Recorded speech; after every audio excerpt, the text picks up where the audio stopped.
Today, I need to get my dog trained. She pees everywhere. And I want her to learn how to walk on a leash and just generally be like trained so she doesn't cause any problems. And does she know any basic commands as of now? No, nothing at all. She knows her name. We always have Penny sit before we take her out, and just a little 3 or 4 second little sequence here. She sits, I step through just to accentuate the fact that this is my boundary, not hers. The only way she ever goes through this boundary, okay, is when I pat my leg and say okay, or just say okay. Sit. On the outside in this yard, I can release her, go, to be free. And if you don't have a yard, then you go outside on the sidewalk and release her. When we're going to go inside, we do the same thing. So when we're coming back from the walk, okay, it's sit at the door, the front door. Front door is a very important boundary, of course. I step in, she waits. Never call her to you. When you call her out of a down stay or a sit stay, you create over anticipation, and also you teach her to run through after you through the doorway, which is exactly what we don't want. We want her to always wait for us to come back to get her, to go through a doorway. Okay, whether it's in or out. And just think, if she's been doing this sit for 3 weeks now, and this is just an exercise that I do every day. I just step in, step out, step in, step out.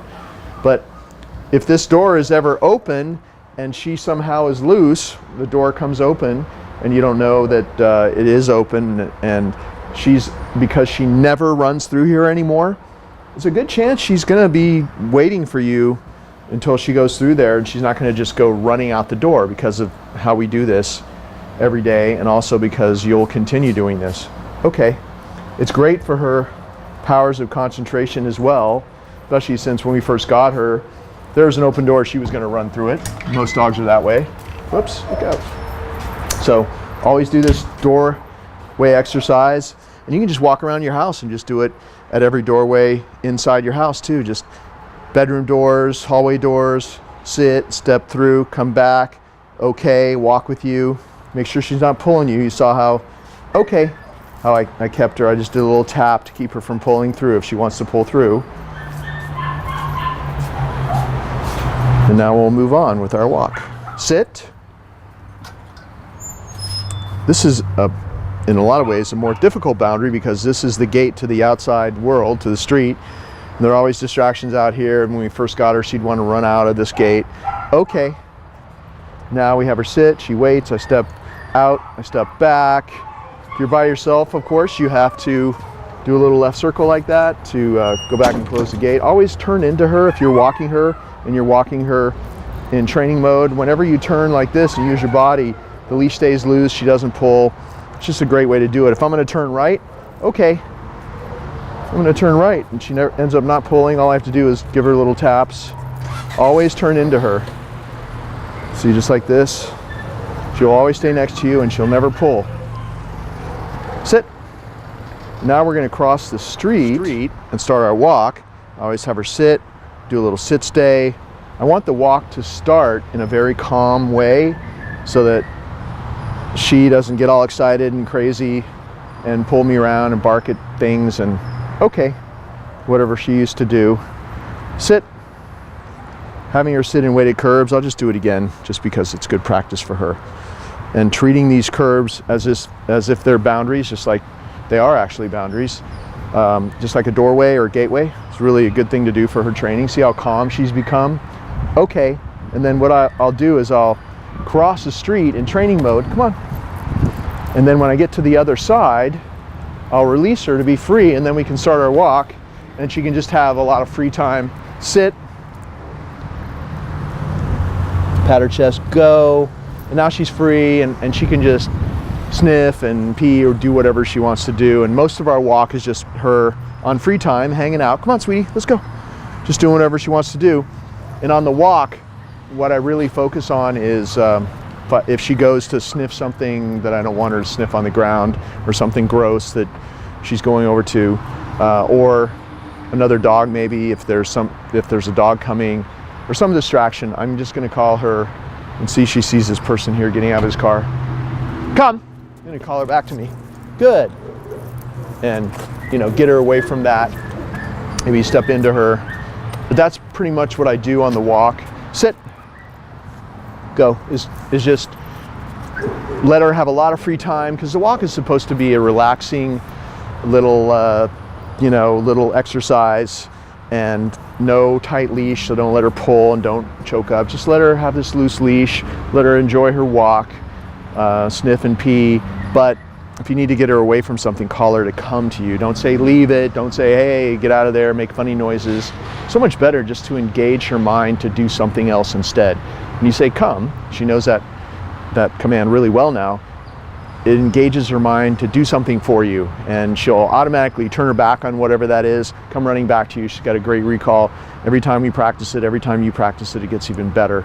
And that's really the one command I focus on when we're on the walk. And then of course, if I'm crossing streets like we just did, we have her sit at the curb, walk across the street in training mode, have her sit on the other side, release her in more free time.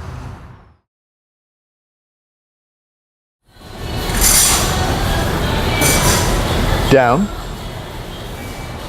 I'm still helping her just a little bit. You saw what I did. As I said the command, I just helped her a little bit with my left foot. Most of the time she will do it with me the first time she hears the command, but I think that with you might have a few days where you have to do that while she's adjusting to learning how to do all this training with you. So you saw how I did it. I didn't say down and wait for her to ignore it or hesitate and then do that. I did it all at once. Down. And if you do that, say the first few days that she comes back to you, if you're practicing, 7, 8, 9, 10 down stays a day, something like that, you should do it the same way for the first few days, and after that she should be just going down as soon as you say down. That's usually the way it works. She's almost there right now. Stay is built into down, so you don't have to say stay. I've never used stay with her. When I say the D-O-W-N word, she knows to stay there until I release her. Very specific way. We're practicing this out in public. There are a lot of distractions around. If you want to pan to your right and just show what's going on. There you go. And then back to us. It's actually a little bit slow here, which is fine. But I think we're making our point that she can see things going on. She's in a downstay. She knows she has to stay there till I release her. I'm going to have her stay here a couple more minutes. So she's in a downstay as the cart comes past. Very good. Excellent. Very good. That was a tough distraction that snuck up on us.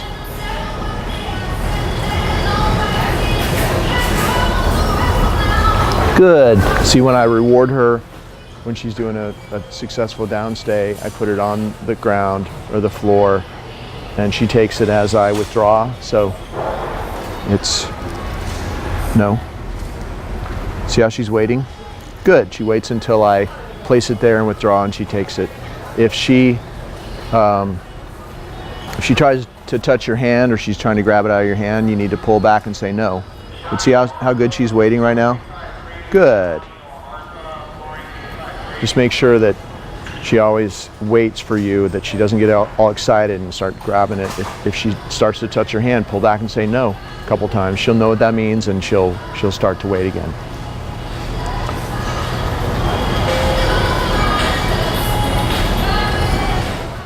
We've been here for a few minutes now, and I'm going to release her from her downstay and show you how to do that. Just one last little walk around downstay, give her a reward. Good.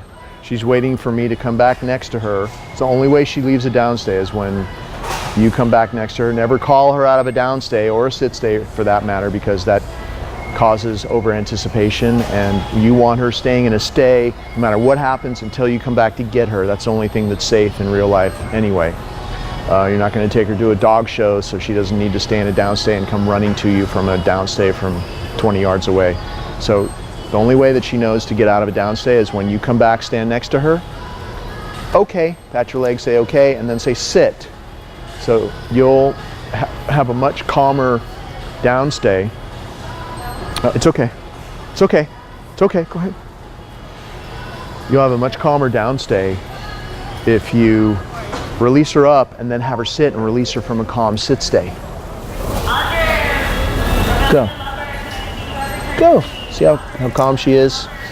If you release her straight out of a downstay, what happens with a lot of dogs is they jump up and they run around, they're all hyper. The whole idea of this training is that we train her in a way that every time we release her, she's a little bit calmer, because we want her to be calmer 24/7, because she's a real hyper little dog. So the training, the byproduct of the way we're doing the training, the way we release her, the way we practice the downstays and sit stays, is that she's calmer 24/7. So you say, okay, you have her sit from a downstay and then release her from a calm sit stay, and you'll see she releases and stays a lot calmer. Keeps that, a little bit of that focus and calmness in her every time you do it that way. A little bit more every time. Okay. Sit. We're going to do a little greeting routine here. I always have Penny sit. I step away from her, hand the person a treat, go back to her with my right hand. I'm going to pat her chest and say, go say hi. You get down there and give her the treat and pet her before she jumps. Come! Oh, she started to jump. It's a little bit too late. Good. If I wasn't talking to you, I would have called her to come immediately. Step into her, have her sit. We'll do this a few times. Step away. She's a great little game to play with her, where she practices her sit stay, practices her release, which is, see how she's waiting? Go. Get the treat. Come. Call her before she jumps, because she has a little jumping issue. She gets excited. I don't know if you care about that or not, but sit. I've been trying to have her not jump at all, and this is the way you do it. If you do this greeting routine, you get to practice. It's like half the training. You got the sit stay, you got the release, you got the come command. Everything is here in this little game. Meeting people respectfully, and in a much calmer way. Go. You see how she's not peeing? Come. And you could probably see it good, because you could see on the cement. Sit. She's just in the last week, she had this really bad submissive peeing issue, where even if she was out in the yard for half an hour, you go to pet her and she gets so excited she'd pee all over the place. But she's gotten a lot calmer even in the last week, because the training is all starting to catch up to her now. And she's not submissive peeing when she meets somebody now, when she gets excited. She's doing it a lot less, at least. Go. See how I'm calling her to come to me? Come. Backing away. Good. So the recall is sit. The recall is, I always have the leash in my left hand, and I'm going to release her and then call her to come. I'm going to have the treat in my right hand. Go. So see, come, call her to me. Good. My left hand grabs the leash, the right hand is closed. When her nose touches it, it opens, she gets the treat. I've already grabbed the leash. I say good as soon as she takes a treat. It's a perfect way to sit, call her to come to you, because, in an emergency, when you have no leash and you have no treat, just pretend like you have a treat. She doesn't know this is empty. And also, you notice that I back away when I call her to come to me. Go. Come. See how I back away? Good. See, everything happens at once. I grab the leash, I say good. Her little nose touches my hand, it opens, she gets the treat. Everything happens at once.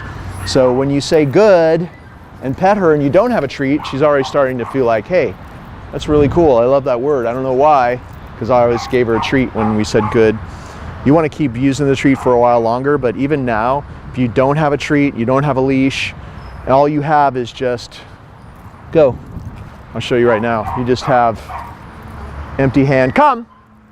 Just back away. She'll go wherever you go. She has no idea why. Good girl. If you don't have a treat, love her up like that. Good girl. Yeah.